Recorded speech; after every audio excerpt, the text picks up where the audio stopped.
I'm really excited about our next guest. Jamie Starboisky founded Queer Media Festival in 2013. It does something that you simply don't find anywhere else. The aim is to fill a gap that hasn't been met before, celebrating the diversity of LGBTQ storytelling across all media platforms that there are, whether that be theatre, whether it be art, whether it be journalism, digital content, etc., etc. It's adding all the time. But how do you reach communities and get them to explain themselves in immersive storytelling when in many cases and in many parts of the world, the communities aren't actually free to express themselves at all? Let's find out. Thank you. Good afternoon, Mojocon. It's a pleasure to be speaking to you today. And thank you, Nick, for the wonderful introduction, Artie and Glenn for asking me to speak today. I'm here to talk about a community mobile filmmaking workshop that I created as a spin-off to the Queer Media Festival called MobDoc. I created MobDoc 3 years ago, and it is involved into a one-day workshop that aims to teach the local community how to tell a lesbian, gay, bisexual, transgender and queer story using their mobile phone, and links in with the themes of a Queer Media Festival that are encouraging new LGBTQ stories to be created using digital technology.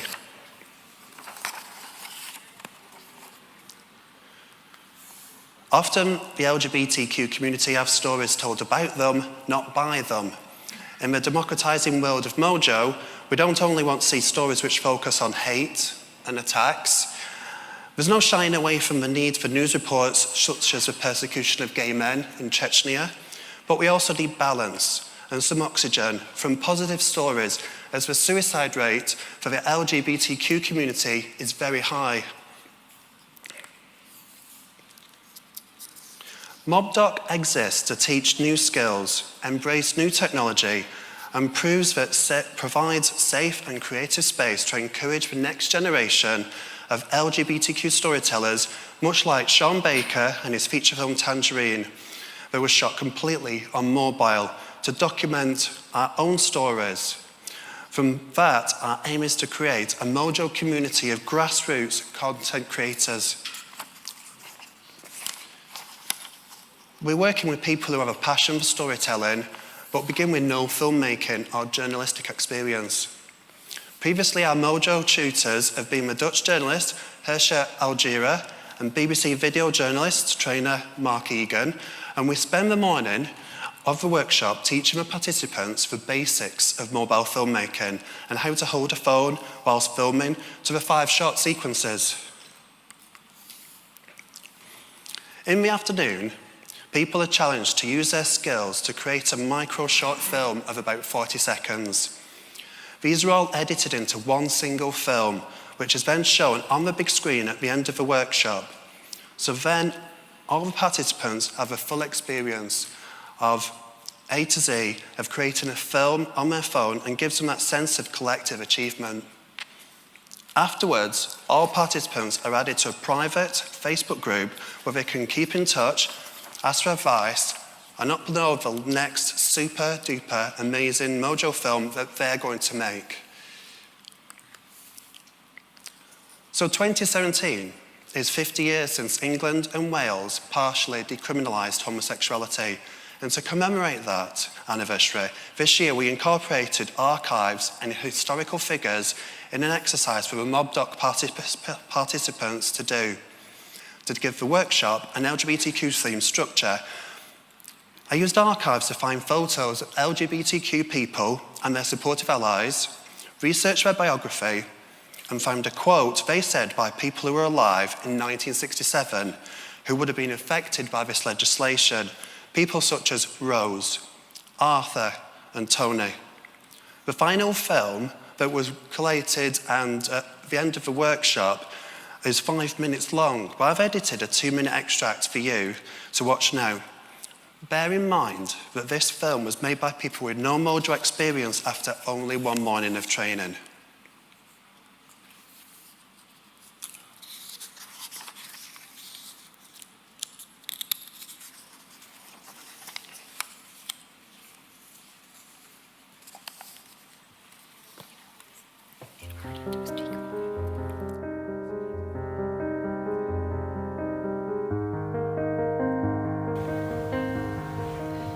This is Rose Robertson, a British spy who later set up Parent Inquiry, a helpline for parents of gay children. First, I put an ad in the local paper and I got a number of replies. However, when I invited them to get together,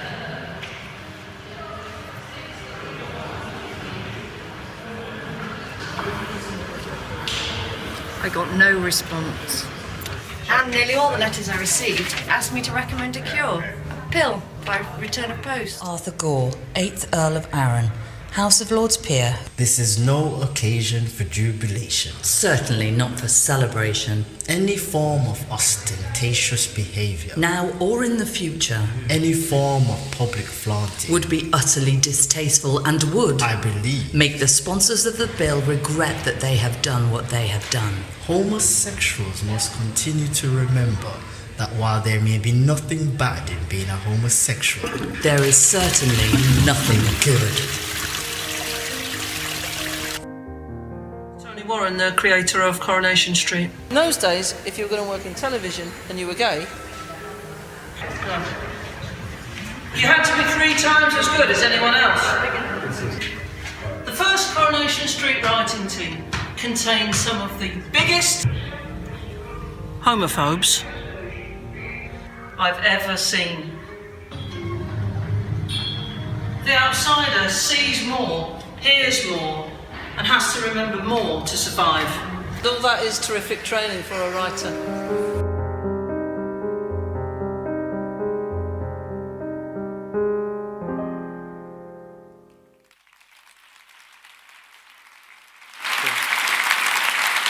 Press next.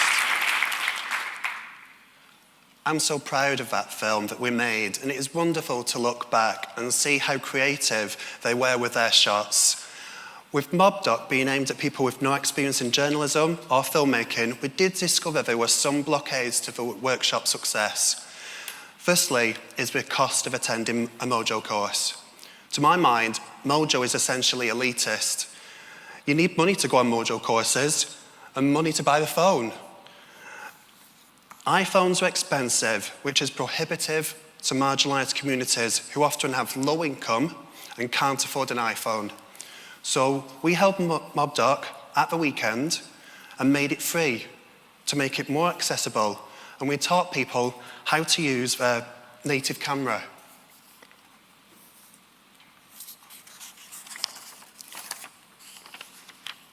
Second was the participants were overwhelmed, and even after teaching, they had no idea how to put it into practice, what to film, or how to get started.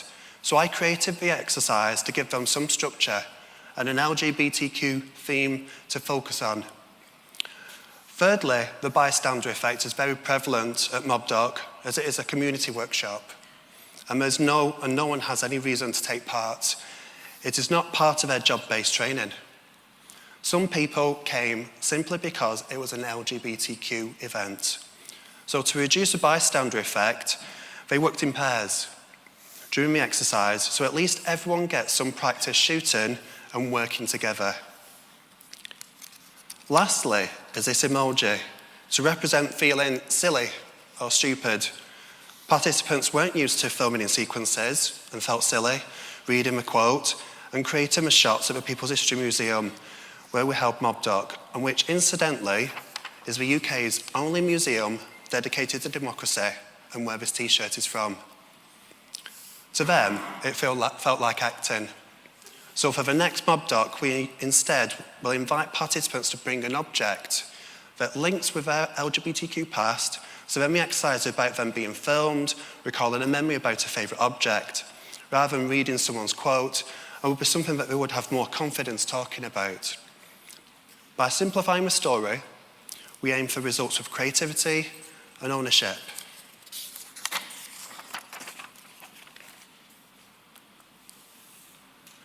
Once participants have attended MobDoc, they are encouraged then to progress on to creating a larger, longer film in their own time of 60 seconds. But again, the question is raised, what should I film? What should I document? And we encourage people to be creative with films and to tell untold stories. So at MobDoc, I devised the LGBTQ Visibility in Films iceberg.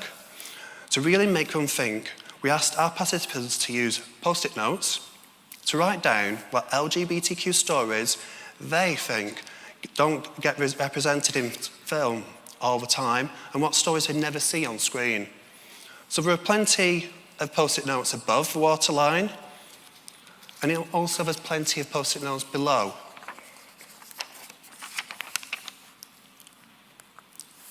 So here, I've listed all of those which are appearing below the waterline. These are stories which they feel are rarely documented in film. I've marked out with the colours 3 recurring themes: purple for gender identity, green for women, and red for older people.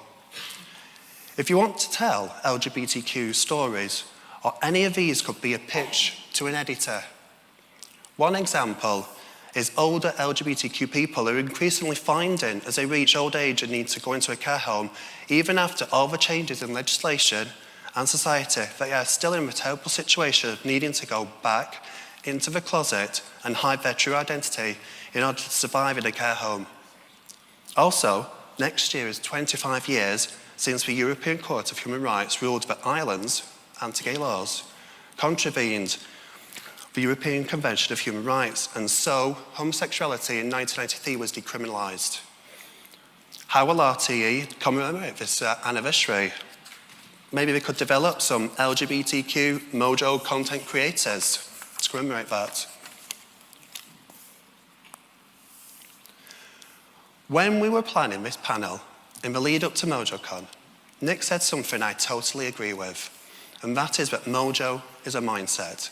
And it is recognising this and the pioneers of this mantra and my love of history that connected me to an LGBTQ filmmaker who pioneered this ethos in the 1970s and 80s. Like many in the early 1980s, Nelson Sullivan recognised an unlimited potential in the advent of the new, inexpensive handheld video cameras then coming on the market. Using first a VHS loading camera and later upgrading to an 8mm video camera, he shot over 1,900 hours of tape over a period of 7 years, being one of the very few to extensively document the LGBT community during this time. His films are now archived at the Fales Library in New York, and there is an amusing video on the 5 9th Avenue Project YouTube page, which illustrates how mojo-minded he was as he films on the sidewalk, interviews passers-by, and talks to the camera vlogging style as the BBC tried to fix their cumbersome equipment in order to interview him. So to honour him, I created an award for the best 60-second LGBTQ mojo film, and this is last year's winner who had no previous experience as a filmmaker.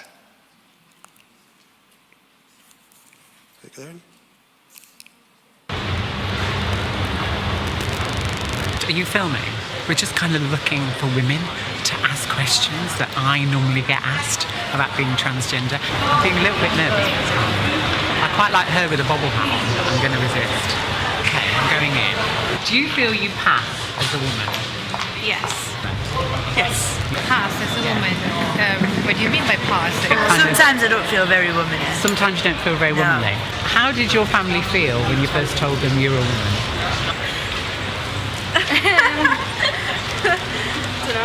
I didn't ever tell them. If I was born as a woman, then that's how they perceive me, that's how they accept me, yeah. I think they've kind of guessed for themselves. They'd worked it out, really. Yeah, which toilets do you use? Ladies, women's, Female. of course the ladies.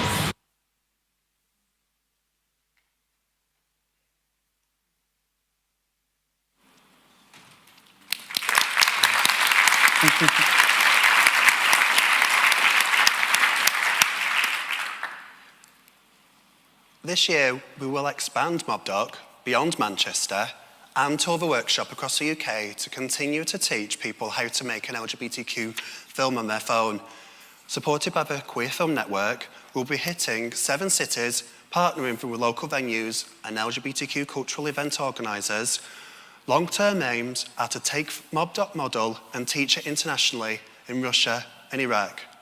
Having met Russian LGBTQ activists and having spent 10 days in Erbil, Iraq last month, meeting members of the gay community, we have connections to make this dream possible. Plus, we will also be having a float at Manchester's Gay Pride, which will feature a 360 camera. Anyone who'd like to sponsor our endeavours, please see us afterwards.